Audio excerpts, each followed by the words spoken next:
Hey, what's up, YouTube? I'm gonna try something a little different today. I'm so sick of the way that when I hold that phone, it's moving the video. So I thought I'd put it on something stable for a change. So, yeah, what I'd like to talk about today, and hopefully it won't be too long, this video, is something that I firmly believe, a principle that I firmly believe in. And it's that when the pros do not outweigh the cons of something, I don't care what it is, then you probably shouldn't do it. And what I mean by that, it's called the cost benefit analysis. When there aren't enough good reasons to justify something, and the negatives would always be higher, in the cons column, then you really shouldn't do it. And, like that applies to a lot of things. But in my case, what I'm applying it to is this idea that I could live as a man, so to speak. Um, Basically, I've been thinking about this for a long time. And what I believe is that it doesn't matter how wonderful you think the few pros are to a situation, if there are more cons, then it's just not feasible. And for the longest time, I've really thought about that and how there's just too many negative aspects. Like, for every one good or wonderful thing that could come out of me trying to live as a male, which of course I never would be a male, there's just 1,000 bad things. So, the one and only reason, for example, that I've ever wanted to get on testosterone was, of course, the voice change. Ever since I was about 15 or so, I've been obsessed with the concept of boys' voices changing. And the reason, well, of course, the boys in my school were changing around that time. And it's like I envied them because I felt like it's what makes men seem more mature when actually the reverse is more accurate. It just gives this illusion of men being more intelligent, more mature, more different than what they were as little boys. And it infuriates me because it's like, like I said, if anything, it's the other way around. Um, so, when I was about, say, 14 or 15, I became very obsessed with the whole concept of the voice change. And that's probably how I found all these F to M YouTubers, was I would just, get bored and I would start Googling voice change. And, what I came up with was a lot of these YouTubers that I'm talking about.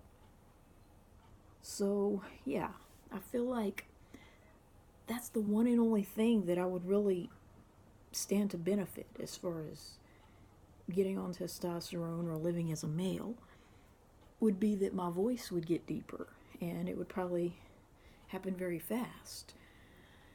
But when I think about all the negatives, I think, like, well, just the thought of going bald, that in and of itself is just not something I could live with. All I have to do is watch Dr. Phil, and the thought of having that kind of a hairline just would never be okay with me. And when I look at all these F to M YouTubers that I used to be somewhat envious of when I was like earlier in my 20s, and they were just 1 year on T, and I'd look at them and think, why? Why is it that they get to live my dream? And I would see how masculine they looked in comparison to the way that they had maybe 1 year prior. But now, I look at a lot of them and they're like completely bald. Like, they don't have any hair except a little bit here and there and around the back. And that would never be okay. That would never in a million years be acceptable for me to look like that. And of course, the most important con, like I said, it outweighs all of them. All the pros in the world won't make up for being thrown out of the one bathroom in which I feel most comfortable, which is the women's room. That in and of itself, I mean, I feel like that would be a death sentence, you know, and the thought of having to share locker rooms with men and, you know, if I get thrown in jail, having to go to the men's prison, it just never has set well with me. And you know, male genitalia is just not something that I have ever aspired to have. Even when I was at the peak of, say, wanting to be a guy and wanting to get on testosterone, maybe around 15 through 20, you know, or maybe a little into my early 20s. When I was at the peak of that, I mean, I still never envisioned myself having a you know what, because it just never really, like, I love sitting to pee. Thank you very much.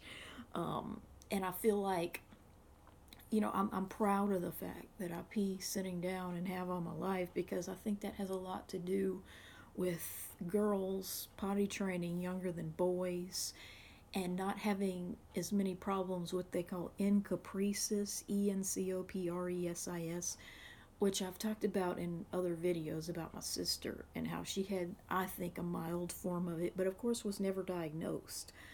But you see, when boys get constipated, a lot of times what will happen is, if they haven't been potty trained for very long, they will just stand to pee, you know, and that, I mean, that's how they pee. But then when it comes to pooping, you know, they can actually develop an aversion to sitting on the toilet at all.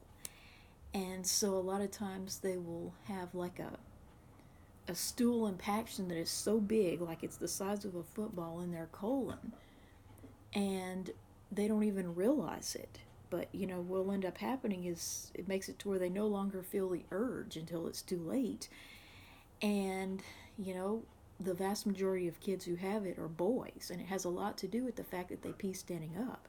See, a girl has to sit on the toilet necessarily to pee, and so, you know, if a girl is pooping in her pants, well, a lot of times she'll also be wetting her pants, which was the case with my sister. You know, she'd have wetting accidents as well. You know, and a lot of these kids will also be bedwetters because their bladder doesn't have enough room with that mass in there. And so I am thankful to an extent, you know, that I was female when it comes to, you know, having to pee sitting down, because I feel like that's just the more efficient way to do it. You know, every time I pee sitting down, I have an opportunity to try, well, you know, and to fart in the toilet so that I don't ever fart in my clothes. So yeah, I'm proud of that, and I love to pee sitting down. And never once have I ever thought that I would want phalloplasty, which, you know, I wouldn't get that if my name were phalloplasty, you know. So yeah, this idea of wanting to be a guy is just not feasible, because, you know, everything that would happen pretty much in my life would be negative.